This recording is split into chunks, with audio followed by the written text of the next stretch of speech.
Algumas profissões não oferecem risco algum à saúde do trabalhador, mas há outras que podem colocar a vida do empregado em risco ou causar doenças. Nesses casos, o profissional tem direito a receber um valor a mais no salário. São os adicionais de insalubridade e de periculosidade. Na nossa reportagem especial de hoje, vamos saber mais sobre eles. O que diz a lei? O que caracteriza um risco para a saúde ou até mesmo um risco de morte? Quais são os valores previstos? Você confere tudo isso na reportagem de Dalai Solino. Subir quase 11 metros de altura e estar bem perto de fios de alta tensão. Mesmo depois de muito treinamento e usando todos os equipamentos de segurança, não deixa de ser uma tarefa arriscada. Esse é o trabalho de Fagner. Ele atua como eletricista há 10 anos.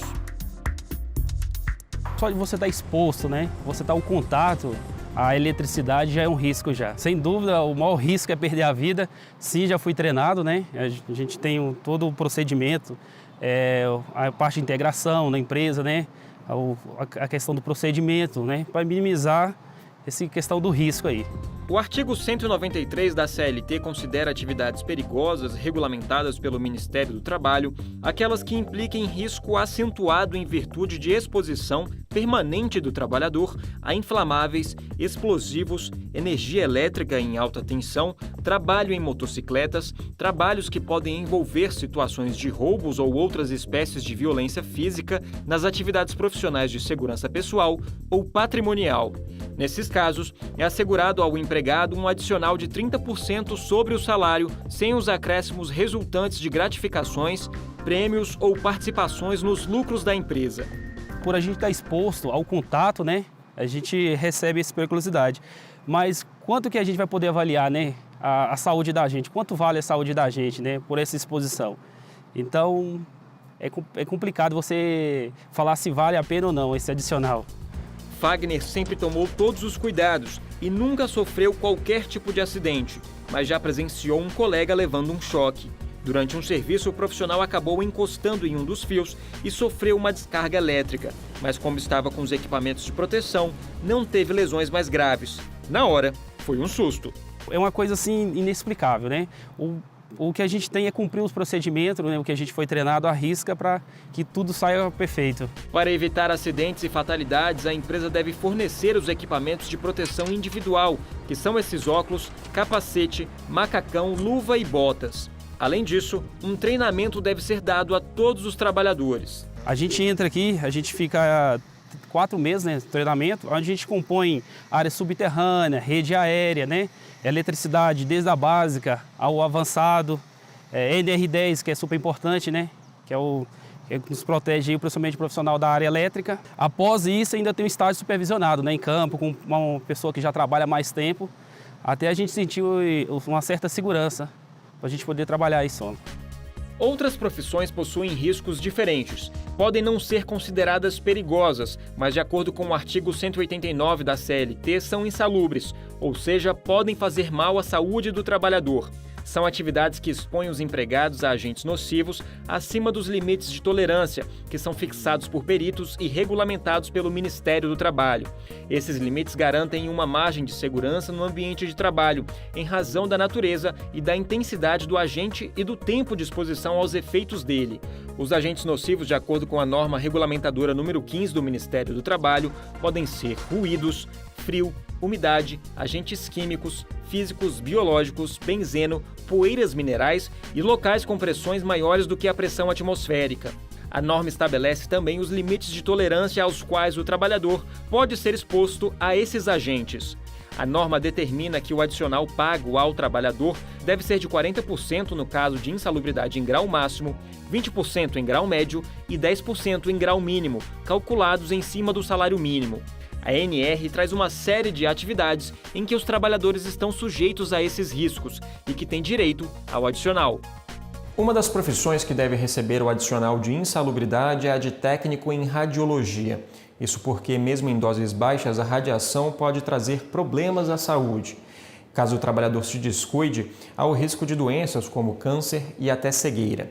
Aqui nessa sala de raio-x, embora exista o risco à exposição de radiação, também existem maneiras de se proteger dela. Para o paciente, E para o acompanhante tem esse colete e esse protetor de pescoço que possuem chumbo, e a profissional só pode acionar a máquina de raio-x quando estiver por trás dessa parede que bloqueia a radiação.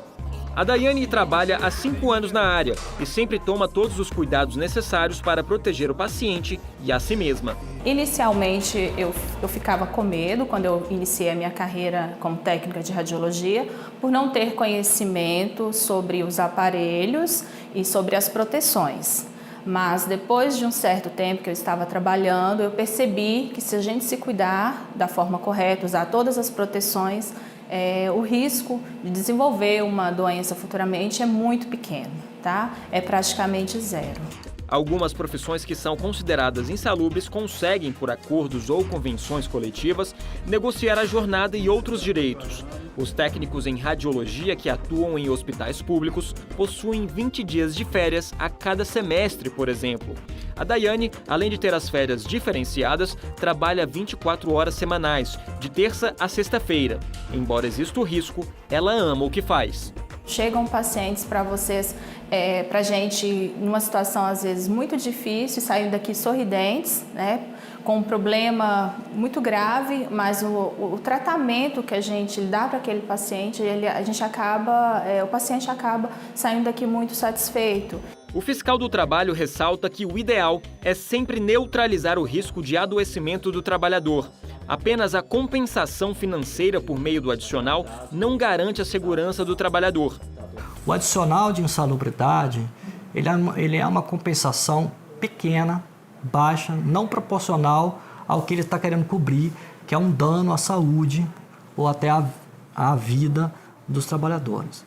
Então, o nosso grande desafio é lutar para que cada vez menos pessoas recebam de fato insalubridade, não porque seja uma supressão de direitos ou uma redução de remuneração, mas que a gente consiga que o máximo de pessoas possível trabalhem em ambientes verdadeiramente saudáveis, que possam atuar por toda a sua vida laboral sem correr um risco aumentado de adoecer em relação às pessoas não expostas. Este professor e advogado especialista em direito do trabalho explica que para comprovar a eliminação do risco é necessária a realização de perícia.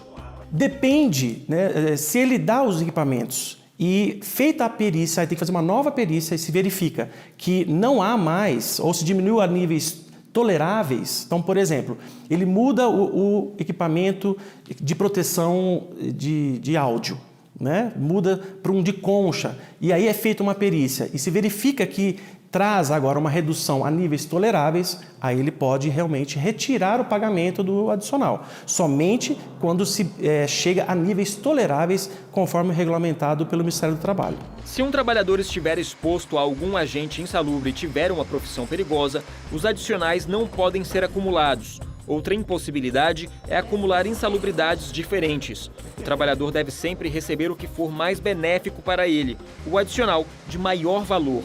Mas em algumas situações, a Justiça do Trabalho tem concedido mais de um adicional, levando em conta a Convenção da Organização Internacional do Trabalho, que trata da segurança e da saúde dos trabalhadores no ambiente de trabalho. A Justiça do Trabalho, ela entende ainda majoritariamente que, havendo os dois agentes, tanto o de insalubridade quanto o de periculosidade, a Justiça do Trabalho ela condena nos dois, mas no momento da execução só poderia executar um, ou seja, só poderia receber um. Todavia, a Justiça do Trabalho já há alguns anos já tem, em alguns casos, entendido pela possibilidade de cumulação de ambos os adicionais quando esse trabalhador trabalhar em ambos, por conta da Convenção da OIT 155.